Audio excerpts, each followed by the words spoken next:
Encore quoi? J'en suis pas à ça près. 3, 2, 1, on y va. Charles, bonjour. Bonjour. Charles, on est là pour parler de toi, de l'acteur que tu es et de l'homme aussi, parce que tu suscites pas mal de questions vu ta popularité. Est-ce que tu es d'abord conscient d'une telle popularité, sans vouloir exagérer, mais c'est vrai que lorsqu'on parle de toi, j'ai jamais entendu personne dire encore Charles Berling, j'aime pas. J'entends toujours j'aime bien, il a l'air sympa, c'est un bon acteur. Est-ce que c'est l'image qu'on te renvoie de toi dans la vie de tous les jours? Oui, parfois je croise des gens dans la rue qui me disent qu'ils m'aiment bien, ça me fait plaisir. Mais je pense que la popularité est une chose un peu compliquée et assez abstraite, néanmoins.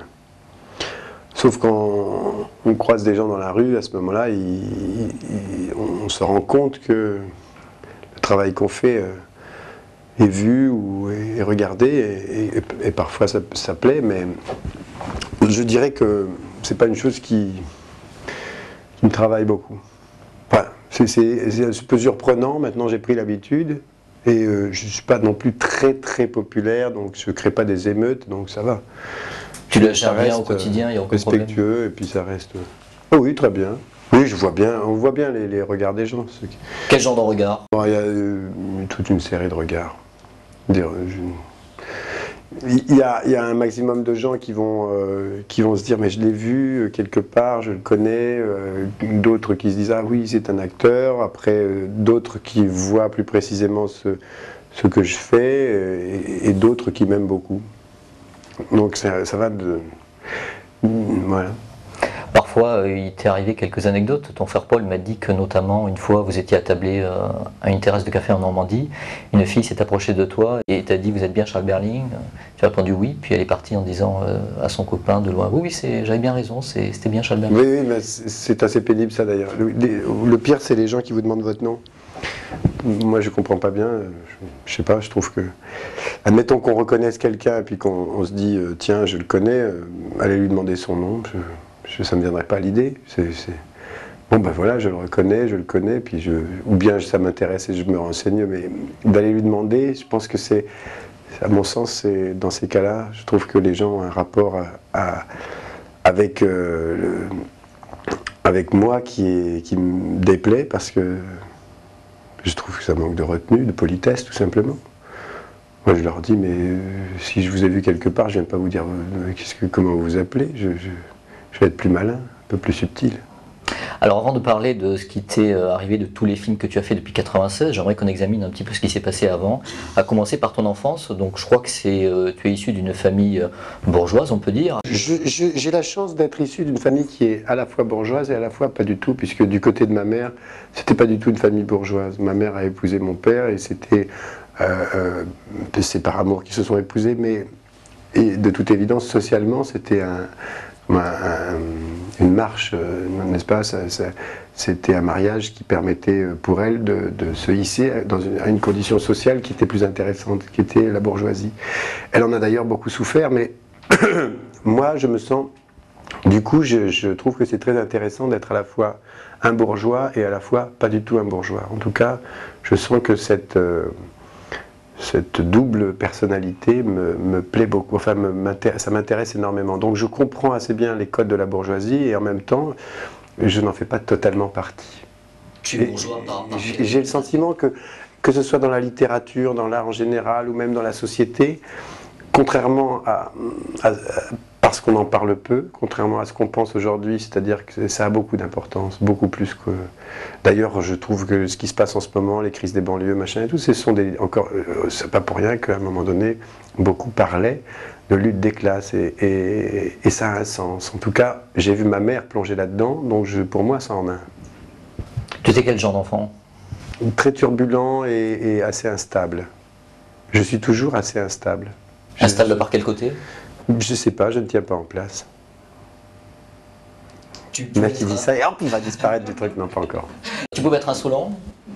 Oui, impertinent. Comme le jour. J'ai un rapport très compliqué avec l'autorité, enfin en tout cas un rapport assez... J'ai du mal à supporter l'autorité. Je crois que mon plus grand cauchemar serait de partir en prison ou d'aller dans une armée ou quelque chose comme ça. Je pense qu'à ce moment-là, je ne pourrais plus vivre. Et la scolarité du coup?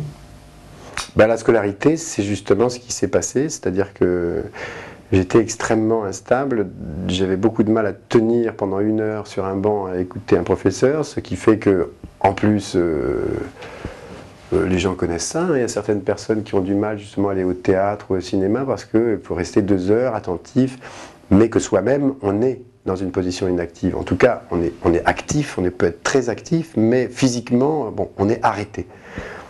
Et je peux, maintenant, je peux être au théâtre, assister à 4 heures de représentation, mais c'est vrai qu'avant le spectacle, avant de savoir si ça va me passionner ou pas, j'ai toujours tendance à me dire, tiens, si je prenais un rang sur le côté, je pourrais filer un peu, je ne serais pas bloqué, quoi, voilà.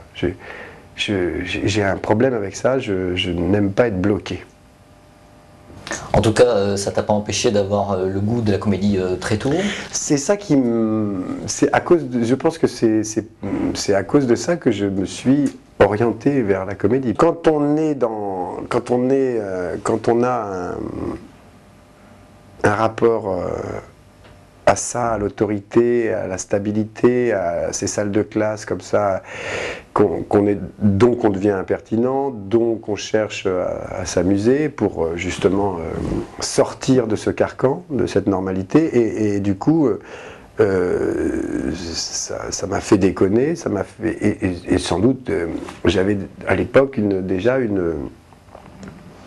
des propensions à l'excentricité et à l'exhibitionnisme tout simplement. Donc à 14 ans, quand je suis arrivé à 14-15 ans, même parce que j'avais redoublé 2 fois la 3e, les notes c'était pas terrible évidemment, c'était toujours peut mieux faire, parce que les gens ils se disaient bien ce type est pas idiot, mais ils voyaient bien que je travaillais très peu, j'ai gardé de ça d'ailleurs, c'est-à-dire que même si c'est dommage, parce que j'aime bien écrire par exemple, mais rester 3 jours devant une feuille blanche à écrire, à gratter, j'ai du mal. Alors que j'aime beaucoup écrire et j'aimerais bien écrire. J'aimerais pouvoir ne pas être comme ça, mais je ne suis pas comme ça. Mais peut-être ça peut venir, en tout cas j'y travaille. Donc, par exhibitionnisme et par besoin comme ça de bouger, je me suis mis, en suivant les traces de Philippe, mon frère aîné, à faire du théâtre au lycée du Mont-Durville, là où on était à Toulon. Puisqu'il y avait un foyer, que c'était après les années 70, là il y avait entre 70 et 80, il y avait une explosion de foyers, de la culture au lycée, après 68, quoi. Nous on était la génération après, donc on arrivait, et il y avait des tas de gens qui faisaient des trucs artistiques, théâtre, machin, bon, et donc j'ai profité de ça. Et je me suis mis à faire du théâtre immédiatement. Et puis ça m'a plu tout de suite, et j'ai pu, en fait, même déjà dans le lycée, me faire une place comme ça, et comment dirais-je, retrouver le goût de la culture, c'est-à-dire de la connaissance, c'est-à-dire l'envie d'apprendre. Je l'ai retrouvé avec ça, parce que ça passait par mon corps, ça passait par... Et c'est donc cette besoin de bouger, ben justement, je l'utilisais enfin pour faire quelque chose de positif. Et c'est le théâtre qui t'a attiré, c'était pas être acteur, être devant une caméra, c'était pas ça, c'était pas ce côté-là. Théâtre, je me souviens que je faisais des sketchs à la maison, j'allais dans des soirées, je sais pas, tout d'un coup je me mettais à faire l'imbécile, et puis parfois ça se terminait, ça faisait un spectacle. C'était de l'exhibitionnisme, et puis progressivement j'ai été attiré par des amis comme ça, par mon frère. Bon, on commençait à se renseigner, il y avait des écoles comme le TNS.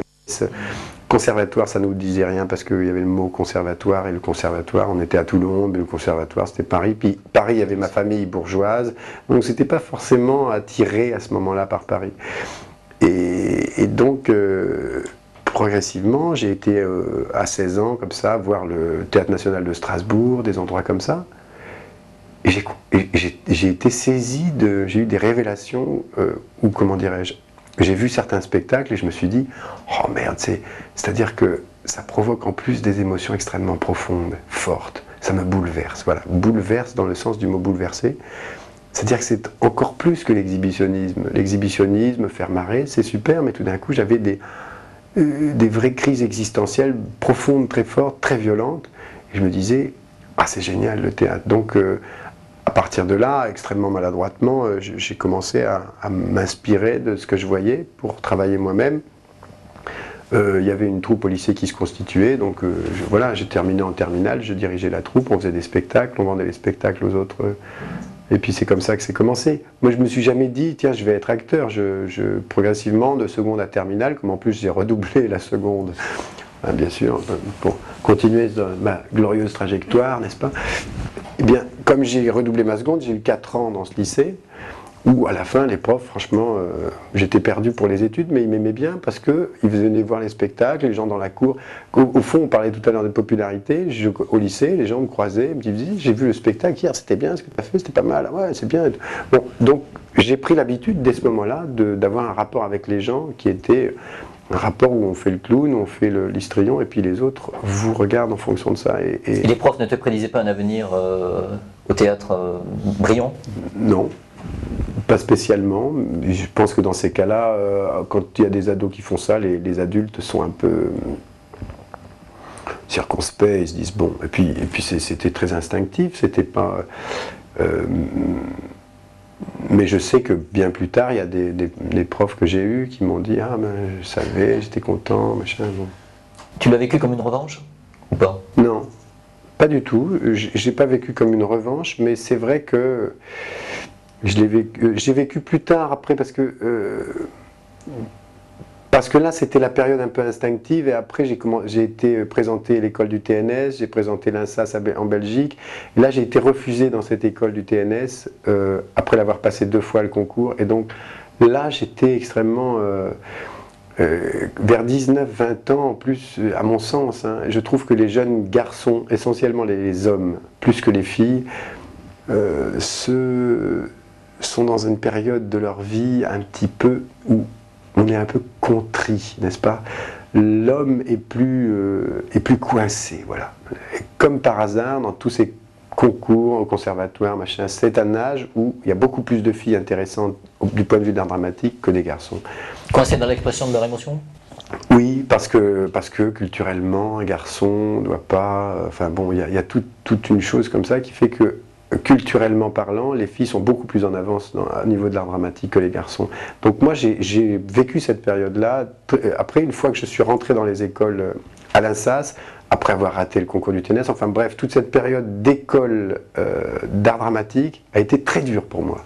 C'est-à-dire que tout ce que instinctivement, comme un exhibitionniste, comme ça, je livrais, maladroitement, j'ai senti... Ça a intéressé les écoles, mais c'est passé par des luttes extrêmement difficiles avec moi-même. J'avais beaucoup de mal à certains moments, j'ai failli arrêter. Là, ça a été une période très dure, ces 3 ans d'école. Mais en même temps, je pense, très importante pour moi, parce que justement, ce combat-là a été... au fond, sans que je le sache à ce moment-là, m'a appris à comprendre les enjeux que je pouvais avoir avec ce métier, avec l'art dramatique. Mais c'était toujours pas genre, je veux aller faire une école, je veux être acteur pour être une vedette ou machin, je m'en foutais, mais gravement de ça. Et donc tu t'es quand même retrouvé en 82 dans Meurtre à domicile, donc c'est la première... Oui, j'étais en 82, quand le film est sorti, mais je l'ai tourné, devait être en 81, j'étais encore en Belgique, j'étais encore à l'école, parce qu'en 82 j'étais déjà rentré en France, donc le film est sorti en 82, mais on a dû le tourner en 80 ou même peut-être même en 80. Et je me souviens, j'étais étudiant encore en Belgique, donc comme je suis parti au milieu de la 3e année, parce qu'à un moment donné ils m'ont fait chier à l'école, donc je me suis barré,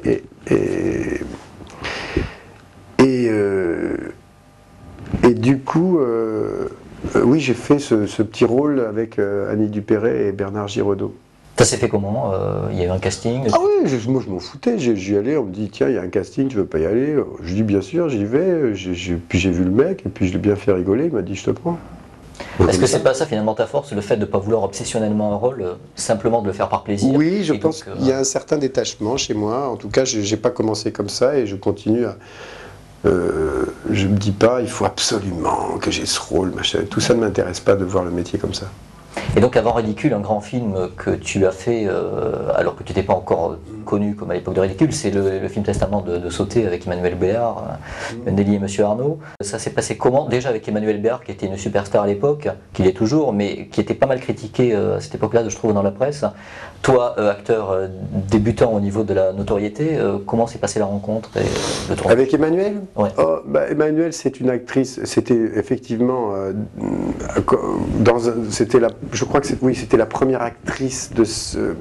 Emmanuel, c'est une actrice, c'est comme Sophie Marceau, c'est des filles qui ont été très connues, très connues, très tôt. Et ça donne un rapport aux autres, même à son travail particulier, que moi j'ai pas connu et que je ne connaîtrai pas, puisque moi c'est pas du tout mon cas. J'ai commencé à faire du cinéma et à être vraiment, enfin, à ce que les gens me reconnaissent dans la rue comme ça, à 36 ans, 37 ans, ouais, un truc comme ça, oui.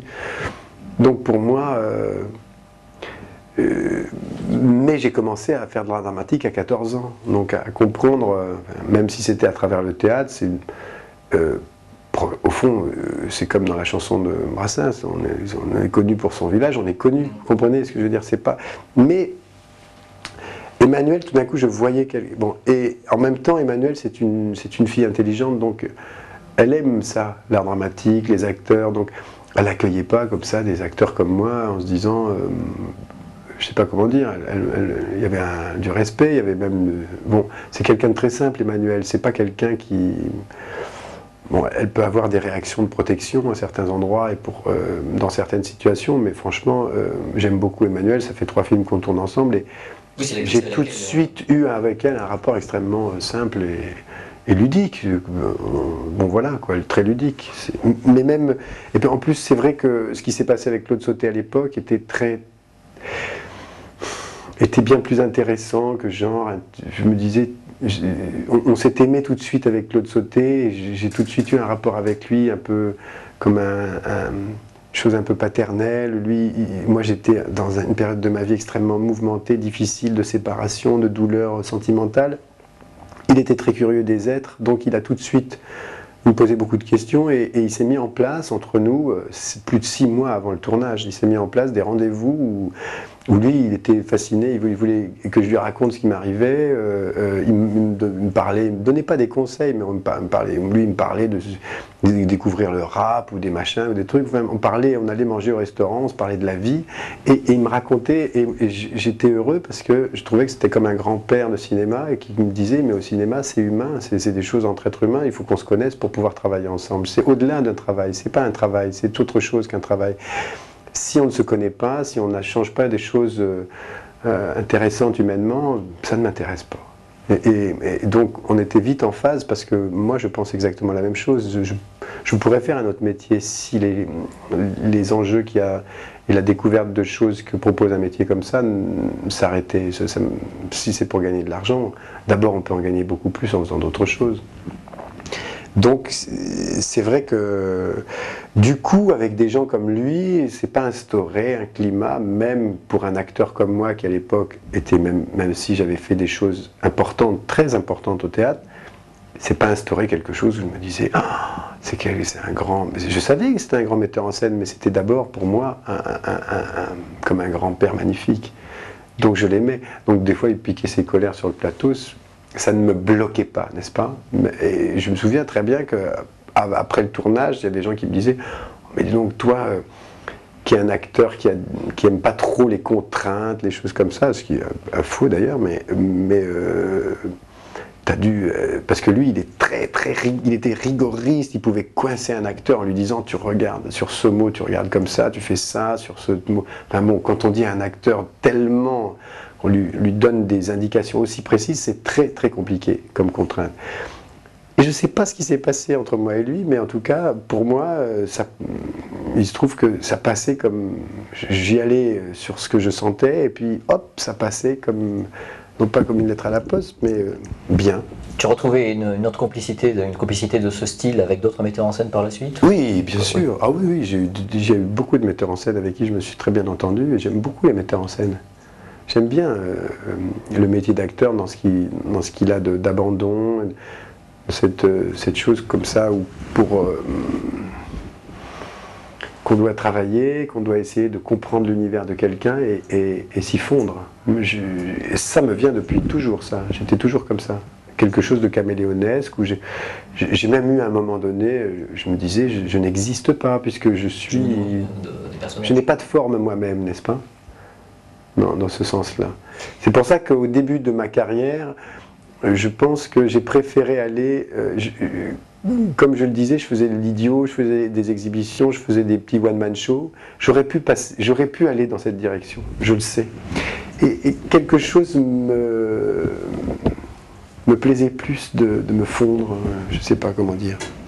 Donc ensuite Ridicule en 96, évidemment, alors là c'est le film qui a marqué le démarrage et qui marquera de toute façon toute ta carrière, je pense. Bien sûr. Comment s'est fait donc le casting, comment ça s'est préparé? Parce que alors, super simplement, c'était vraiment l'exemple... après, moi, une fois que j'ai fini les sorties des écoles, bien sûr j'ai eu des moments où je ne travaillais pas, ça n'a pas été très long, et puis quand je me suis retrouvé à la sortie de l'école, j'avais pas de travail, j'ai vu 2 copines, on était là en disant on n'a pas de travail, on me dit ben, on va raconter ça. Et on a fait un spectacle, et puis ça a bien marché en Belgique. C'est-à-dire que j'ai toujours eu le sentiment dès le début que, bon, je suis acteur, mais si jamais on ne me propose pas ce boulot, j'avais commencé comme ça, à faire moi-même des spectacles.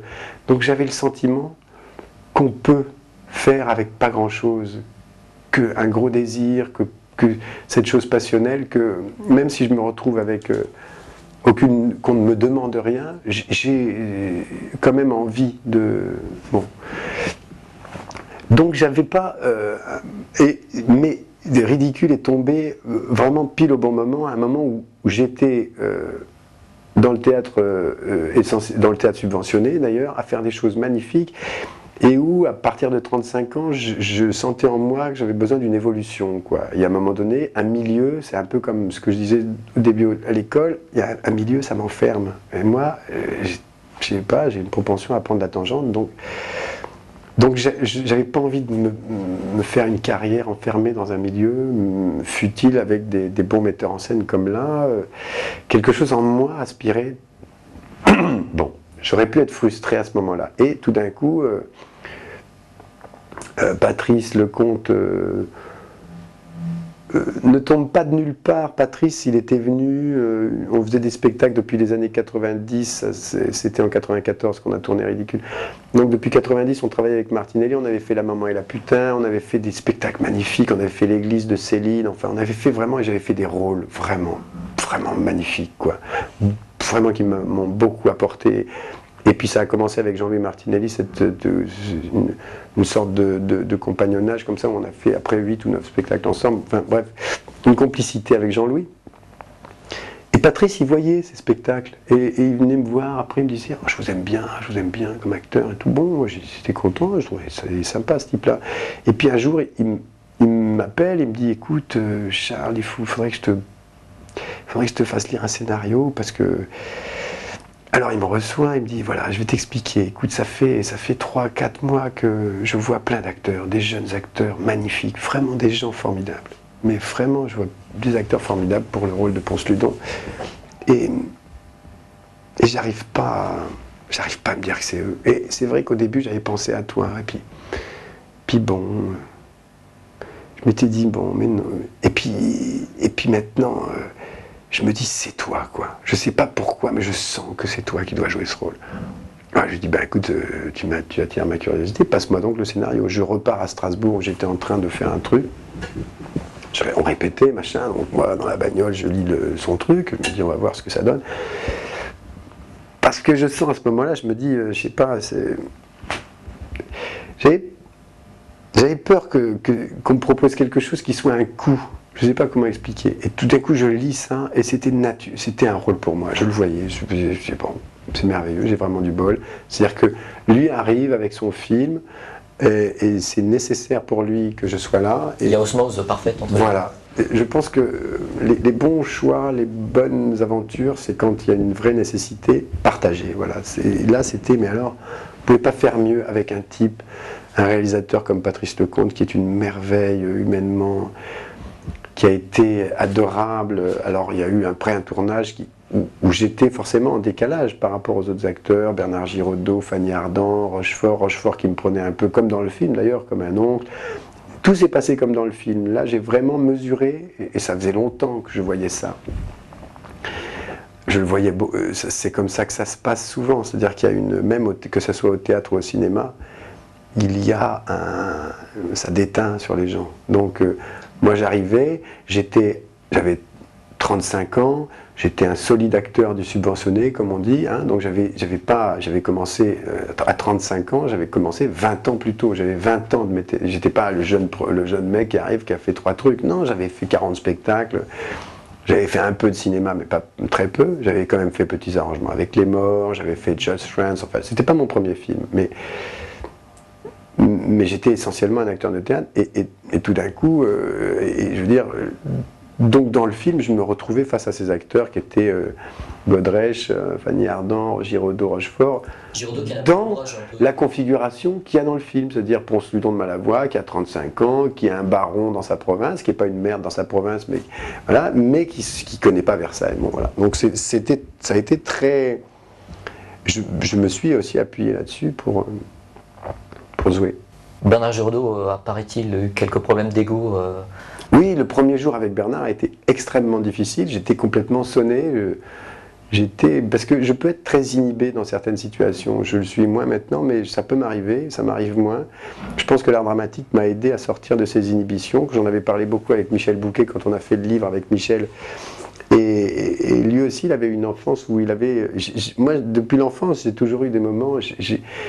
Je me souviens très très bien parce que c'était frappant quand Marc-Henri Weinberg, avec qui j'ai fait Just Friends, hein, le premier film où j'ai eu un vrai rôle, un film belge, il a appelé Moshe, un copain, Moshe Leiser, avec qui j'avais fait d'ailleurs le D-Book, mon premier spectacle, bref, on se connaissait très bien, pour lui dire, écoute, Charles, parce qu'il se souvenait de moi de l'Insas, des années de Belgique, puis quelques années plus tard, il se dit, tiens, j'ai besoin d'un acteur, il appelle Moshe, il lui dit, mais dis-moi un truc, j'arrive pas, Charles, c'est plutôt un extraverti ou plutôt un mec très introverti? Et Moshe lui dit, écoute, ce qui est bizarre avec lui, c'est qu'il est un peu les deux. C'est-à-dire, il est à la fois, il peut être très introverti, et c'est vrai, je peux avoir une personnalité extrêmement solitaire ou très introvertie, ou le contraire. Donc ça a toujours façonné ma personnalité. Et dans un cas comme dans Ridicule, je m'en suis pris plein la gueule le premier jour avec Giraudot et ça m'a beaucoup secoué. Mais au point que Patrice, il est arrivé, non mais c'était un truc normal. Bernard Giraudot n'avait pas le premier rôle, il était en même temps, il avait fait deux ou trois films avec Lecomte, Fanny Ardant, enfin c'était un roi du cinéma, machin, et puis tout d'un coup c'est juste un truc de mec, on va voir s'il s'écroule, enfin, on va tester, c'est un ring l'art dramatique aussi, on prend sa place de sauvage, moi j'aime beaucoup Bernard, et c'est un instinctif magnifique pour ça, parce que c'est des bêtes de scène, donc c'est pas quelqu'un qui vous fait des cadeaux, mais il faut pas faire des cadeaux, c'est une lutte, c'est un combat, c'est ça qui est bien. Donc moi je suis arrivé, et en plus il se trouve que ce jour-là, à cause de problèmes de lumière, enfin, tout était axé sur lui, et quand on n'est pas filmé, on s'écrase. Quand on est filmé, je sais pas, il y a une énergie il y a un truc de l'énergie, quoi. C'est comme quand on vous amène sur un plateau de théâtre, ça fouette, n'est-ce pas? Bon, bah, c'est pareil avec la caméra. Et donc, moi n'étant pas filmé toute la journée, je passerai 1000 détails, mais bref, il m'a laminé, à tel point que Patrice est arrivé en fin de journée, il m'a dit, écoute, toute l'équipe, ça faisait 3 semaines que je tournais, c'était le premier jour avec Bernard, et puis toute l'équipe voyait ça comme son jeune boxeur qui est là, boum boum, et puis qui est dans les cordes, quoi, dans les cordes, mort le mec. Et Patrice vient et me dit, écoute Charles, je suis désolé, je vois Bernard là, il a été super dur avec toi, ne t'inquiète pas, je suis là, machin. Je dis, Patrice, j'étais mal, hein. Je lui dis, Patrice, écoute, demain je reviens. Demain c'est mon tour d'avoir la caméra. Donc demain je serai là. Moi je me suis dit, c'est comme là, ce soir je dors et demain je reviens et je vais lui en mettre plein la gueule. Qu'est-ce qui s'est passé? Non, je ne vais pas me mettre plein la gueule, ça peut pas se dire comme ça, mais oui, à travers le rôle de Ponce Ludon, puisque justement Ponce Ludon lui répliquait, je lui ai répliqué. Et du coup après, bon ben l'équilibre était sauvé et puis on s'aimait beaucoup. Tes proches pensent que c'est le rôle qui correspond le mieux à ta personnalité, le personnage de ton Pour Sudo. voix. Ouais. Oui, mais je suis pas sûr. J'ai le sentiment que j'ai eu beaucoup de rôles où à chaque fois on peut dire ça. Donc c'est possible, c'est une analyse, mais je me retrouve beaucoup dans de multiples rôles. Là, je suis en train de répéter Caligula d'Albert Camus pour le théâtre. J'ai le sentiment que ce rôle, enfin, je sais pas, c'est le rôle de ma vie. Il y a 3 ans au théâtre, j'ai fait Hamlet, j'ai le sentiment ça. Je fais L'homme de sa vie avec Zabou. C'est un rôle qui m'habite beaucoup. Il y a une scène de crime, les films avec Anne Fontaine, enfin bon... Justement, tu as enchaîné avec l'ennui, Anne Fontaine. Hein, oui. Après, justement, Ridicule, il y a eu le film avec Anne Fontaine, Nettoyage à sec, un film que beaucoup d'acteurs ont refusé. Oui. T'es gonflé d'accepter ça, quoi. Oui, mais parce que, comment dirais-je, encore une fois, j'ai pas de souci avec mon image ou machin. Bien sûr, si je me vois et que la photo est pourrie, que bon, les choses vous vieillissent. Bien sûr que ça me fait flipper quand je me vois, mais à faire, je m'en fous. Et c'est pareil pour être à poil, pas à poil. Je pense que ce métier, on le fait pour élargir les sensibilités, ouvrir à des choses, discuter des conventions. Qu'est-ce qu'une convention? Qu'est-ce que c'est dépasser une convention? Et que ce métier doit appeler ça, et que je trouve la vie beaucoup trop conventionnelle, je trouve les gens trop coincés, moi le premier. Donc tout ce qui peut faire qu'on se décoince, c'est ça la culture. Pour moi c'est ça, c'est la vie, c'est dépister qu'est-ce que les religions apportent comme poids de culpabilité inutile, comme poids de... Bon, il y a 1000 choses comme ça. Et moi... j'aime bien, j'ai besoin enfin, je conçois l'art dramatique comme ça. Donc si c'est pour après faire ça mijorer et puis dire ah ben non machin, bon, l'homosexualité tout ça, mais qu'est-ce que c'est des affaires privées, c'est rien, c'est que dalle, on brûlait les homosexuels, on les brûle encore dans le monde, c'est une honte, c'est pareil pour 1000 choses, on s'en fout de l'homosexualité, je m'en fous de ça. Moi ce qui m'intéresse c'est que le cinéma raconte des réalités et puisse faire que ça bouleverse les gens, mais bouleverser dans le sens d'être transformé par quelque chose. Voilà. Donc par exemple Nettoyage à sec, moi je comprends même pas pourquoi on refuse le rôle, tellement il est bien écrit. C'était difficile à jouer ça ou pas du tout? Ce qui était difficile, le propos de départ avec Anne, on se voit, elle avait vu Ridicule, elle m'aimait beaucoup. Philippe Carcassonne était son producteur et il avait coproduit Ridicule, donc c'est comme ça que je connaissais Philippe. Et ils me disent, mais écoute, t'es beaucoup trop jeune pour le rôle, mais éventuellement, lis-le. Et moi, je vois Anne, j'ai dit avec Anne, ouais, c'est vrai que je suis vraiment trop jeune, quoi, par rapport à ce qu'il faudrait raconter. Le type, il devrait avoir 45 ans, j'en avais 37 ou 38. Comme je le fais un peu plus jeune que mon âge, en plus, donc... Et puis, on était là avec Anne, à discuter de ça, et puis moi, je lui disais, ouais, je pense que vous avez raison, c'est pas pour moi, parce que c'est... Alors en même temps, donc on est parti de ce rendez-vous et il y avait une vérité entre nous. Parce qu'il n'y avait pas un mec qui arrivait pour dire « Ah je vais décrocher le rôle » et puis l'autre qui disait « Il me faut ce mec » ou bien... C'était le début du travail. On se questionnait, on se disait...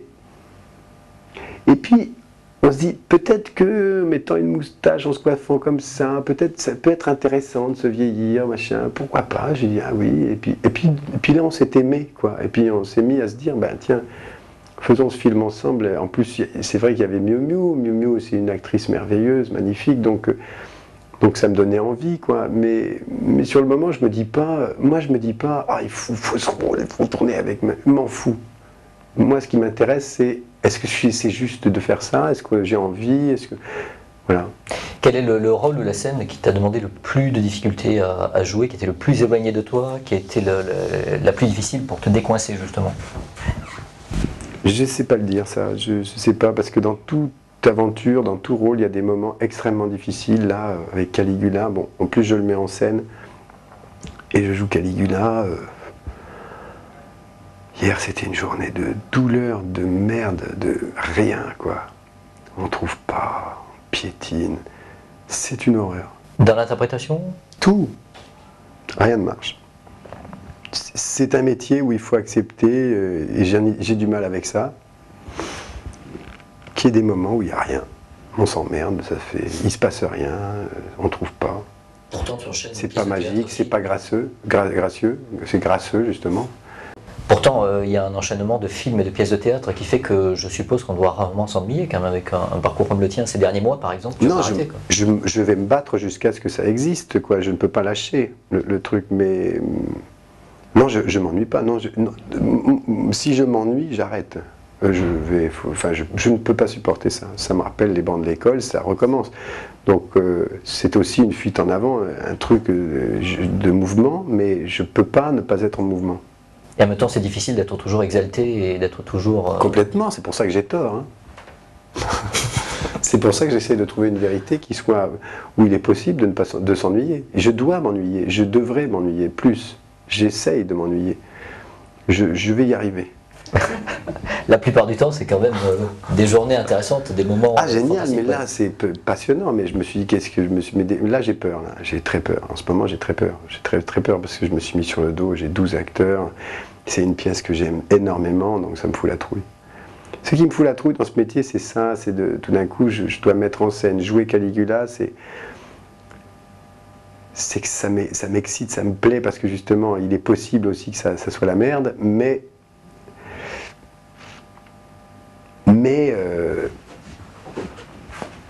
je m'arrange pour que le désir, la passion que j'ai de la chose soit plus forte que cette peur. Alors, avant la répète, je flippe, je suis angoissé, je suis mal, et une fois que je suis dans le travail, qu'on commence à trouver, donc, ce qui me force à travailler, on est paresseux de nature, n'est-ce pas ? Je me souviens d'ailleurs sur mes carnets de notes, il y avait toujours marqué paresseux, paresseux. Mon père me disait t'es paresseux. J'étais le paresseux. Moi j'étais dans la famille, j'étais le paresseux. Il fout rien, c'est une merde, il est paresseux. Pas c'est une merde, ça se passait pas comme ça. J'ai tort de dire ça parce que c'était plus aimant, mais il est paresseux. Pourquoi tu es paresseux? Tout le temps. Tu t'es bien rattrapé? Mais, oui, alors mais en même temps, on a tous cette paresse en nous. On a tous. C'est difficile de vraiment travailler. C'est difficile d'aller. De s'y mettre. De s'y mettre. Voilà, exactement, tout simplement. Bravo.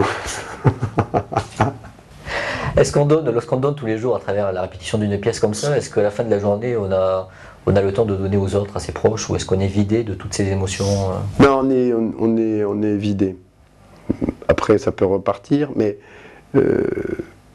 Mon métier me donne une vie de patachon, quoi. Je peux y penser avec parfois du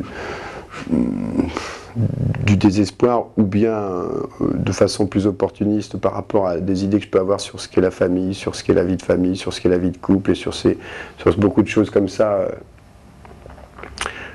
plutôt positivement, mais en tout cas... je sais pas, il y en a qui le font, il y en a qui ont une vie de famille qui, au contraire, justement, les compense, quoi. Il y a une vie qui les équilibre. Moi, non, quand là, par exemple, là, je répète Caligula, j'ai pas d'autre vie. Enfin, si, j'ai d'autres, je vois des amis, je peux avoir, mais c'est trop. Et en plus, c'est une structure, toute amitié ou toute famille, c'est une cellule, une structure. Ça c'est trop, j'aimerais bien être un peu moins comme ça. Je trouve, ça me prend, mais ça me bouffe, quoi, ça me prend tout. Ça me prend tout. Beaucoup. Je vois, en plus, je suis pas le seul, donc j'ai constaté, j'ai vu. C'est vrai que on est mangé par quelque chose, il faut le reconnaître. Mais à partir du moment où ça me donne tellement de plaisir, que ça me donne tellement un sentiment vivant, voilà, je m'en fous, moi je m'en fous de la famille, des conventions sur le couple, l'amitié, tout ça. Je cherche à les redécouvrir tout le temps. Alors parfois ça fout un peu la merde, mais je suis comme ça. On a parlé tout à l'heure des films qui avaient marché. Il y a un film notamment auquel tu semblais très attaché, Demon Lover, oui. qui n'a pas été spécialement bien accueilli, qui a été sifflé à Cannes. Certains de tes proches l'ont vu, ils n'ont pas été forcément aussi emballés que pour d'autres films. Tu as vécu ça comment? Bizarrement, ce film, Demon Lover, m'a rapporté beaucoup comme acteur, m'a fait beaucoup de bien, enfin m'a donné du bénéfice, comment dire. Enfin, les gens qui m'ont vu Même par exemple les Américains, ça les intéresse beaucoup. Tout d'un coup, ils voient cet acteur, ils se disent putain, le mec, on le reconnaît pas, machin. Enfin, comme moi, j'ai un trajet où il y a des rôles comme ça qui sont assez différents. Ça crée. Et là, c'est frappant. Donc, je sais que par exemple, Zabou, quand elle m'a pris dans L'homme de sa vie, là, le film qu'on a fait, elle me dit, mais moi, je t'ai vu dans une scène de Demon Lover, c'est pour ça que je me suis dit, c'est lui qui doit jouer mon rôle. Bon, par exemple. Mais il y a plusieurs personnes qui m'ont parlé de ça, avec beaucoup de... Et j'aime bien ce travail. Et encore une fois, c'est marrant parce que ce travail est arrivé au début. Olivier, on venait de faire Les Destinées sentimentales, on avait fait un gros film, et c'était un film qui a eu un peu une histoire malheureuse. Disons, pas une histoire totalement malheureuse, mais pas une histoire... Disons, quand on espère plus d'un film, voilà, il a été bien, on ne peut pas dire que c'est un bon film, et il n'a pas si mal marché, mais on était à Cannes, on n'a pas eu de prix, alors que tout le monde disait on va avoir le prix, en particulier il parlait du prix d'interprétation pour moi. Bon, donc, c'est-à-dire que les autres ont créé une sorte d'attente, d'inflation, et après, tout s'écroule. Donc vous êtes coupable de rien, mais il n'empêche que bon. Donc, on sortait de ça. Donc je pense que pour Olivier, et puis il avait demandé, il avait imaginé Sergi Lopez pour jouer ce rôle. Donc il me dit voilà, Charles, je t'appelle parce que bon... Sergi ne peut pas le faire, ou je sais pas quoi, les dates ça collait pas, est-ce que toi ça t'intéresserait? Moi je lis le truc, le scénario, bon, le rôle par rapport au scénario, a priori, il m'intéressait pas tant que ça. Je sais pas pourquoi, ouais, je me disais c'est bien, le scénario il est bien, mais puis il me proposait d'autres choses, puis j'avais le Tour de France à la voile avec Tiercelin, enfin bon, j'avais pas mal de choses à faire l'été, je me disais, oh là là, comment... Bon, déjà, on se dit bon. Et puis progressivement, un peu comme l'histoire d'Anne Fontaine, en discutant avec Olivier, c'est devenu passionnant très vite.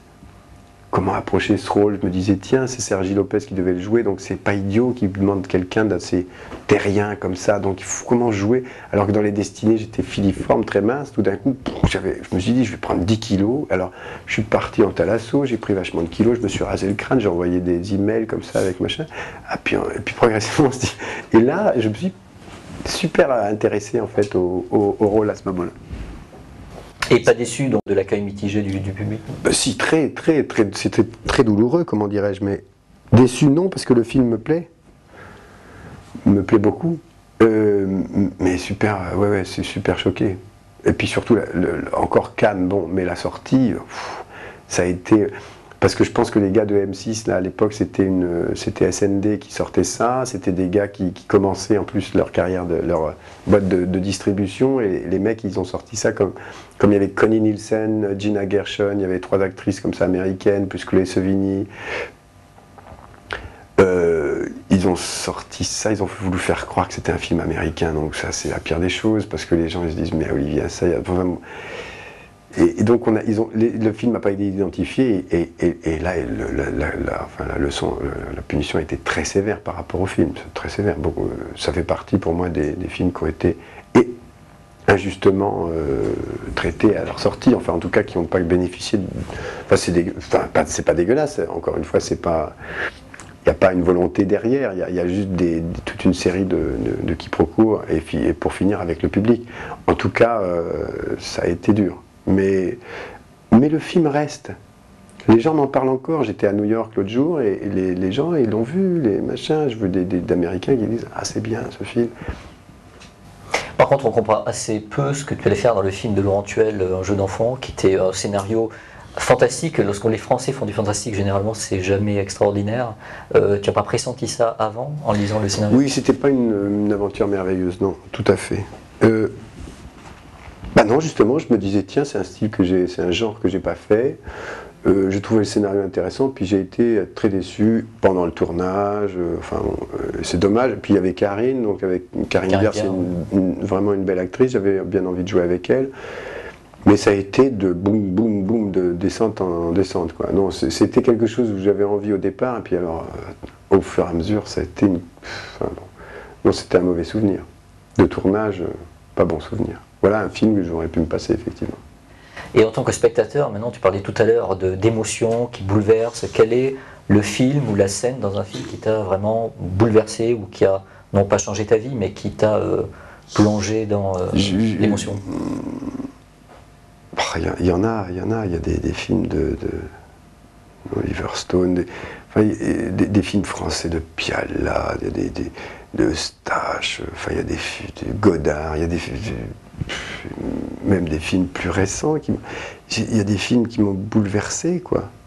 Mais je suis pas un gars qui a un lexique, quoi. Je sais pas comment dire. Je procède beaucoup, moins maintenant, c'est un peu plus précis, c'est un peu plus mûr, mais j'ai toujours été un gars intuitif, quoi. Donc, tout d'un coup, je vais ressentir un truc sur une scène, je ne saurais pas expliquer pourquoi ça me prend aux tripes, au cœur, que ça m'apprend quelque chose.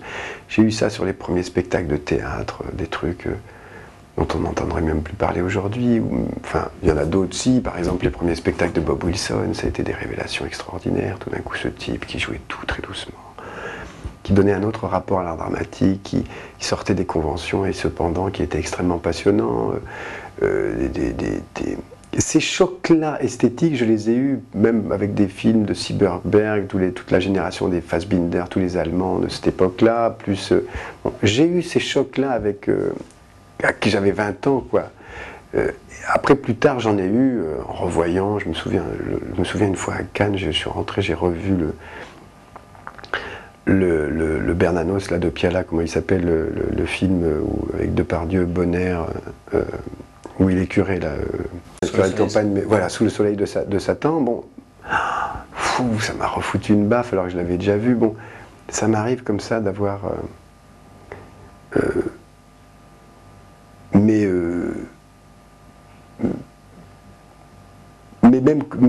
quand je fabrique des choses, il y a des films, des pièces de théâtre où je me souviens de moments de grâce en jouant au théâtre. Hamlet dernièrement, il y a eu des soirées extraordinaires, bouleversantes pour moi.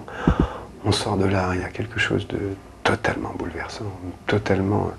Le monde apparaît autrement, il y a une conscience très forte. Tout d'un coup, on se sent extrêmement puissant parce qu'on est assis dans une émotion qui est totalement à soi, qui est totalement ouverte en plus aux autres. Donc, c'est ça qu'apprend le théâtre ou le cinéma, ou que doit donner la peinture. J'ai eu des chocs devant Pollock, devant des peintres comme Max Beckmann, Bonnard, enfin, des Picasso, des trucs, des chocs, mais à en pleurer devant le tableau, quoi. Tellement c'est beau, et tellement je me reconnais. C'est ça qui est bouleversant, c'est que dans une œuvre, tout d'un coup, on a l'impression qu'on y est tout soi-même. Le sentiment de compréhension, d'être compris. Oui, mais c'est surtout que l'artiste est tellement fort qu'il vous renvoie quelque chose. On reconnaît soi-même, et pourtant, ça n'est pas soi-même. Donc déjà, rien que ce mystère de reconnaître soi-même en dehors de soi-même, c'est quelque chose c'est quelque chose qui est une émotion très forte. J'avais joué une fois au théâtre un texte de Jean Genet avec Claude de Gliam, mis en scène par Jean-Michel Rabeux. On avait joué ça tout près d'ici, la Théâtre de la Talente, salle de 100 places. Jean Genet. Le texte, ça s'appelle « Ce qui est resté d'un Rembrandt déchiré en petits carrés bien réguliers et jeté aux chiottes ». C'est le titre. C'était bourré. C'était bourré.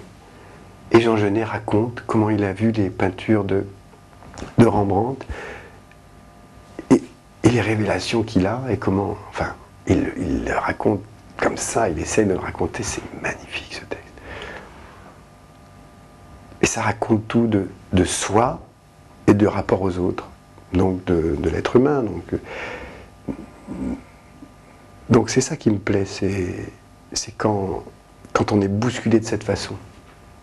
Mais ça c'est avec la peinture, l'art contemporain. Récemment, j'étais à New York, j'ai vu au MoMA des trucs magnifiques. Tout d'un coup, les mecs qui font des installations, ça réveille, voilà, ça réveille. C'est pour ça que j'aime ça.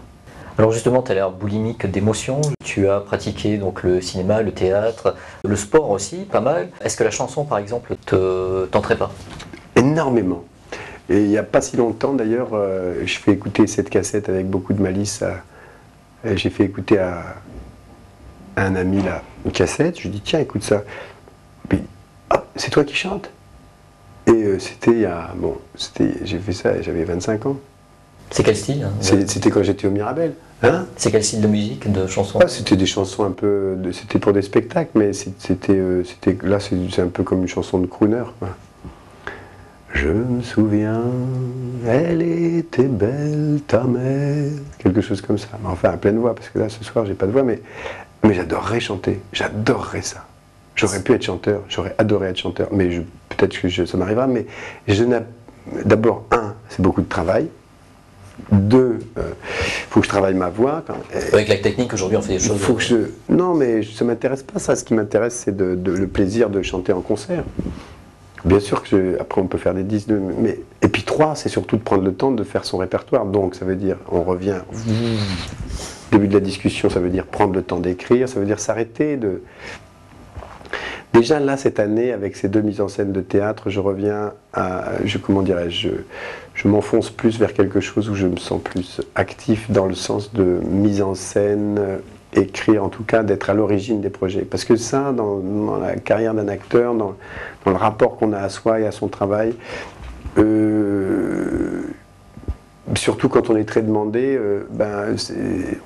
moi, il y a un moment où je sens que je peux aller répondre aux demandes, mais je sens que j'ai aussi besoin de reprendre, au fond, comme je le faisais dans mon enfance et dans mon adolescence, les rênes de mes désirs à moi. C'est une chose où on peut... Parce qu'on peut être après extrêmement connu, glorieux, que ça marche très fort et être très, très malheureux. Je sais ça. Je peux avoir des moments de désespoir ou des moments même dans des moments qui sont géniaux au niveau du boulot. Parce qu'il y a un endroit où répondre à la demande, ça peut aussi être ça peut fatiguer, ça peut ne pas remplir tant que ça. Parler continuellement, répondre aux interviews, est-ce que c'est pas à la fin parler toujours de soi un petit peu? Bien sûr, ah bah oui. Lassant. Ça dépend comment c'est fait. Ça dépend. Disons qu'il y a un niveau de promo, quoi. Je raffole, je sais pas si j'ai un rapport avec la télévision un peu compliqué, moi, je trouve que je suis trop gentil, que Charlie Chant, vous êtes parfait. Là, Ouais, mais parce que mais en même temps, je m'en fous un peu, c'est pas que je m'en fous, c'est que c'est pas là que ça me passionne le métier, quoi. Même si, c'est intéressant de savoir comment ça fonctionne, pourquoi... puis les gens sont pas si méchants que ça, en tout cas avec moi. Je me sens pas agressé. Mais parce que tu es sympa. Voilà, c'est une histoire de personnalité. Oui, parce que je cherche pas là la polémique. C'est-à-dire que ça m'intéresse plus de... je peux être très chien et très méchant si on m'attaque sur un spectacle comme Caligula, mais à la télé, si je vais dire des paroles provocantes ou bien machin, ça m'intéresse pas trop. D'ailleurs, même dans l'art, même dans le cinéma ou dans le théâtre, je ne suis pas très intéressé par la provocation très directe. Ça m'intéresse plus comme une sorte de fond, de travail de fond. Par contre, je ne rentrerai pas dans... Enfin, je ne vais pas forcément accepter un certain nombre de conventions, mais je ne suis pas un révolutionnaire ou un provocateur né. Non, c'est pas là-dessus que je fonctionne. Il y a des gens qui sont sur le refus, sur le machin, sur le truc. Je suis assez gentil. Et dernière question, une déclaration que tu as faite au magazine Psychologie, tu as dit « Il faut accepter sa part de féminité pour mieux accepter les femmes ». Ça, je trouve que c'est une phrase excellente. Absolument. Ça, j'ai compris, c'est ce que je disais tout à l'heure, j'ai compris beaucoup ça quand j'avais 19-20 ans. Parce que justement, j'étais comme, je pense, beaucoup de jeunes gens, de jeunes hommes en particulier, dans une problématique avec ça, c'est-à-dire qu'on demande aux jeunes mâles d'être puissants, d'être bandants, de faire jouir une femme, et on ne lui demande pas d'assumer sa part féminine, même ses émotions. Au niveau émotif, à tout le niveau, au niveau même sexuel, c'est-à-dire on ne demande pas, on fait un homme, attention, un homme c'est un homme. Bon. Or, il y a l'autre fois j'entendais... je ne sais plus d'ailleurs qui disait ça, mais je trouvais ça extraordinairement juste. C'est-à-dire que il n'y a pas d'unicité. On n'est pas un, on est multiple. On est multiple. Et pourquoi ça ne serait pas pareil pour le masculin et féminin, c'est-à-dire pour le sexe, on est multiple. On a des tendances, on est composé de multiples choses. C'est pas tout d'un coup. Alors, on nous fait croire qu'un homme, ça doit être un homme, et puis une femme, ça doit être une femme. Mais on constate que, enfin, je sais pas, par exemple, on parlait tout à l'heure des origines, je suis habité autant par ma mère que par mon père. C'est très important pour moi. Quand je joue la comédie, je l'entends des fois ma mère. Et je peux entendre aussi mon père. Ça dépend des créneaux où je vais. Mais je ne sens pas une frontière délimitée comme on voudrait nous le faire dire. Donc quand j'ai commencé au fond, c'est avec mes incapacités à vivre que je suis obligé de réfléchir à ça. Parce que ça me coinçait, ça me sentait trop mal. Donc du coup, je me suis commencé à réfléchir, mais à réfléchir dans tous les sens du terme, c'est-à-dire avec tous les moyens que je pouvais avoir. Et du coup, j'ai senti ça. Je me suis dit, mais c'est ce qu'on nous dit, mais c'est pas la vérité de ce que je suis. Ce que je suis, c'est beaucoup plus compliqué, beaucoup plus multiple, beaucoup plus intéressant. Donc, qu'est-ce qu'on en a à foutre? Alors après, alors c'est pour ça qu'après, il y a des gens, ils deviennent des vrais folles tordus, des machins, enfin on peut tout imaginer. Il y a tout dans la nature d'ailleurs, regardez bien autour de vous, il y a tout. Mais c'est pas parce qu'un tel ou un tel, tout d'un coup, est un salaud, un salopard, un dévié, un machin, c'est parce que tout d'un coup, quelque chose a pris le pas en lui, et c'est comme ça qu'il se sent au plus centré de lui-même. Mais c'est tout.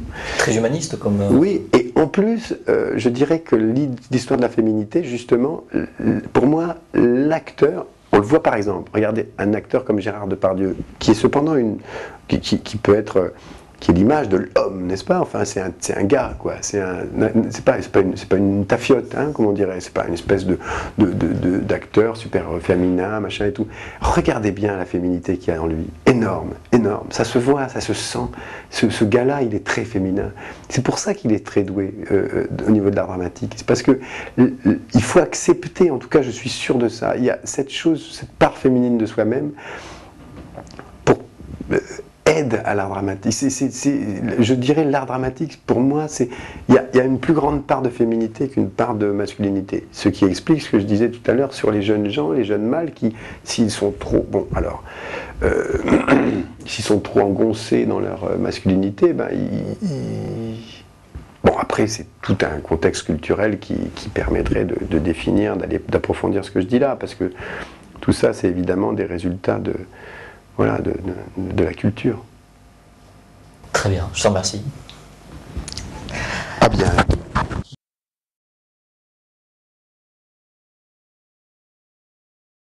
Ben, je vous fais parvenir le truc par Paul, hein, puis de toute façon vous le verrez sur le site. Hein. Je ne sais plus ce qu'on s'était dit sur Internet, mais très bien. Peut-être qu'on pourra refaire un truc comme ça pour le mettre sur Internet pour Caligula. Ah ben ce serait super. Au mois de janvier, on peut faire ça, Jean-Jacques. Super. Hein, on se fait un truc comme ça, on parle que de Caligula, d'accord? Et après on le met sur le site. Ouais, c'est bien. Ouais. Ah ouais, ça m'intéresse parce que ça va être bien pour... en début janvier, on fait ça pendant les répètes. Très bien. Ici. Même dans la salle ou on peut alterner la salle. Bon, ben, merci et à bientôt. Merci. Bah, rentrez bien. Hein, va bien.